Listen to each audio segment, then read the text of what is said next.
something specifically, whether it's a good feeling or a desire, and have it come in. You can choose that. Because everything that's coming in, you're creating anyway.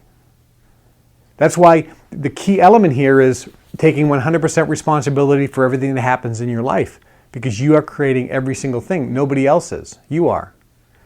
My friend who wrote a very great book talked about that the number one disease of the mind, or the disease of people, is mysticism. And he defined it as a person looking outward for a cause in their life. Whether it's God, the devil, the politicians, my boss, the economy, the weather, my parents, the school I went to, the school I didn't go to. There's all these circumstances that they blame for them. And he said that's the thing that has been going on throughout infinitum, which causes people to be not at cause over their environment, but rather at effect. So they're just being like a ship without a rudder being blown around, as opposed to the guy saying, no, I have a ship, I have an engine, I have a sail, I can basically go anywhere I want, no matter what the circumstances, and he just takes control. So these techniques always work 100% of the time. If somebody says, no, I wanted a new car, I've been using this technique and I didn't get it, I guarantee you, what he was doing when he was focusing on the new car was he was focusing on the fact that he doubted he would get the car, or that he was afraid he wasn't going to get the car, or, you follow me? In other words, you cannot, it's a physical law of the universe, the law of attraction.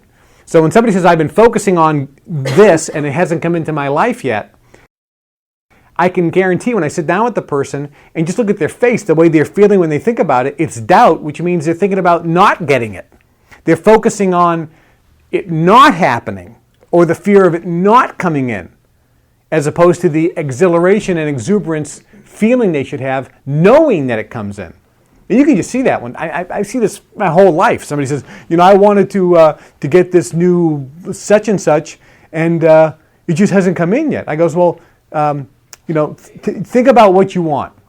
Okay, how do you, and I just look at his face, depression. Okay, he's thinking about the new car, and he's first thing, and you see, he gets all depressed. And the reason is when he thinks about the Cadillac, he absolutely doesn't believe he can get it. Categorically doesn't believe it's going to come in. And he's depressed. Well, guess what? He's not doing the technique. What he's doing is he's believing and thinking about it not happening. Thus, he's creating that. So this always 100% works. It doesn't like, oh, I tried it and it didn't work. Whatever you're vibrating is coming into your experience, 100%. It's the hardest thing for people to grasp, that they create their entire experience with their own thoughts. But it's the one thing when you can believe it and think about it and use it, that's when everything magically changes. Good question. Good answer. Thank you. Yep. So is there a machine out there that could detect and hook me up to so you can see my negative ball versus my positive ball? There isn't a machine, but there's something that you have that can detect your negative ball versus your positive ball, and it's how you feel. And that's why the first thing I said on the CDs is when you're using these techniques, there's one senior wish, desire, or goal you should always have that's senior to everything else, which is why when you think about everything you want, it all rolls down to this anyway. This is where the rubber meets the road. And that is your gut desire should always be first and foremost above everything else, feel good right now. But what about the people who feel good in their negativity? There are people who think that they feel good, but they're being negative, and maybe they don't have an indicator of what feeling good really feels like. Oh, that's a very good question. I was actually with a guy in Palm Beach in his $30 million house, and I was with two of my friends, and one of my buddies, one's an older guy in his 80s, the other guy's in his 60s, and the older guy, whose house we were in, went to have a cup of coffee or something, and I'm chatting with my friend. He goes, didn't mention his name. He goes, he's the most miserable son of a gun in the world. I goes, no, he's the most negative guy. He's smiling all the time. He loves being a jerk. He loves acting like he's negative about everything. And he goes, I've known him 50 years. You're exactly right. He just loves it. I go, so yeah, he's feeling good. It's an act. It's really an act. You can't read his mind, and you can't read how he feels, right? But he does. But when he's blabbering and bitching and screaming and complaining about the maids and complaining about the cook and complaining about the chauffeur and complaining about this, he's got a smile on his face. So he's actually feeling. Remember, the words don't matter. The words are irrelevant. It's the feeling associated with it.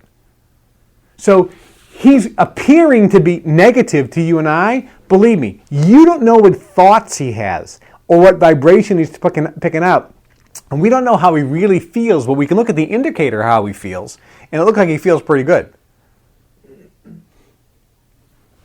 You say feel good now. Sometimes people do things they shouldn't do to feel good right now. They go have something to eat they shouldn't eat, or they go buy something they shouldn't buy, or they overextend themselves to buy the Cadillac thinking, well, I'll just go get it. And now they've got negativity from that.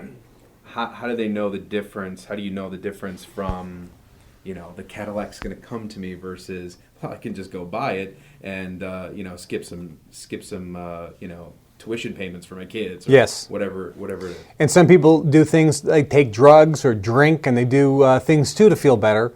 Actually, what they're doing is they're not feeling better. And this is a really, really, really, really good question. If you think of anything you've done negatively in your life, and we all have, whether it's drink to excess because you want to feel good. Usually you're drinking to excess when you're feeling bad, right? So you want to feel good, so let me open up a bottle of scotch and drink it. Let me eat that 2 pounds of macaroni and cheese and pot roast with gravy and mashed potatoes and sit in front of the TV and or have that 2 pints of ice cream. Oh, this is going to make me feel good. Usually we do these things when we are feeling bad. And what we're really doing is we're trying to feel good, but the method we're using is we're trying to mask the pain. So the theory is if I mask the pain, I'll feel better. You're not feeling good. You follow me? You're just eliminating the pain. And so your goal is not to eliminate pain. Because if your goal is to, think about this for a second. If your goal is to, I want to eliminate my pain. I want to eliminate my pain. I want to eliminate my pain. I want to get rid of my pain. I want my pain to go away. What are you doing? Thinking about pain. You're thinking about pain. You're focusing on what you don't want. And whatever you focus on, you get more of. Remember, whatever you really, really, really, really want, you get. And whatever you really, really, really, really don't want, you get that too. So the key is shifting that, and you'll know, now that you know this technique, I don't want to eliminate my pain, I want to feel good. And I guarantee categorically, if you are focused on feeling good instead of eliminating pain, you won't open up a bottle of scotch and drink the whole bottle. You may have a glass, because there's nothing wrong with that. You may have a cigar. You may go have some macaroni and cheese, but you'll enjoy every moment of it. And you'll feel good about it. You'll think, this is fine. You're not going to feel bad 10 minutes later, because the reason you feel bad 10 minutes later is all you did was do something to mask the current pain, and when you stop doing that, the pain is still there. That make sense? So if you focus on feeling better, what can I do to feel just a little bit better? And no matter what emotion you're at, all you're trying to do is feel a little bit better. So if you think about this emotional scale, okay, bliss is at the top. Depression, suicide is at the bottom. Okay, if you're depressed, right, and you get a bottle of scotch in front of you and a gun, you can't say, I want to feel bliss. That's way too big of a jump. What you want to do is say, I don't want to be you don't want to be depressed anymore. So what you're saying is, how can I feel a little bit better than this? And guess what better could be? Getting really angry. angry is actually a better feeling than depressed. Think about it. If you start going, F this, I'm sick of this, and you start getting really angry, that's a better feeling than depressed with a gun to your head.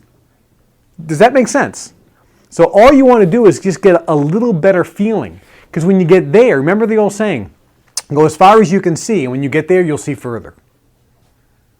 So in an emotional scale, when you're at a certain point, you can only get a little bit better. And as you go up, your jumps can be a little bit bigger. But in the beginning, you got to really go baby steps. So you just want to feel a little bit better. So in answer to your question, feeling good now is categorically the most important thing, but it's not eliminating the pain. And the examples you gave, the guy who just goes, buys a car, whacks up his credit cards, guarantee, he's not trying to feel good. He's trying to do something to mask the pain. So his focus is on pain. So the key is not masking the pain, but the key is focusing on what you want and not what you don't want. Did that answer your question? I really want to help somebody, excuse me, who needs help, but it's not working because that person's negative ball is through the roof, drinking, drugs, whatever it is. It just gets to a point where it's like, I've done everything I can. That person's just on their own. Yes, Right. Okay. absolutely. As a matter of fact, the best thing you can do, because this question comes up a lot, what can I do to help somebody?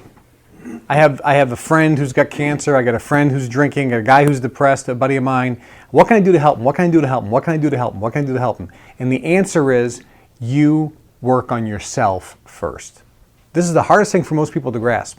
But if you want to help your best friend, be super happy yourself. Work on you, because your vibration is going to affect them. Remember, Einstein and Edison said, whatever you vibrate from your brain is picked up by other brains. So if you want to help them, all you have to do is work on yourself and raise your vibration. That is going to have an impact on this person. And let me tell you the type of impact. That vibration may be so positive and so high, it may repel the other person because their vibration may be so low, they may hate being around you. Because they just can't take it, because it's and that's helping them, because they're going to attract in their life what they're vibrating, and if you're around them, you can affect their brain. But that's the best way to help anybody, is just to work on yourself first. And what will happen is, believe me, friends will start vanishing, new friends will start coming in. For years we've known statistically that your income is always the average of your 5 best friends. And when you want your income to go up, generally speaking, your friends change. I mean, that's generally what occurs, because all of a sudden you're at a different vibrational level. You're not attracting those people anymore in your life. You're not enjoying their company anymore because you're vibrating differently. So you start attracting different people, circumstances, events, scenarios, and tangible things. So then the reverse question comes up. By being around a whole bunch of people with a lot of negative energy, can that bring you down? Good question. If you're around a lot of people with negative energy, can that affect you?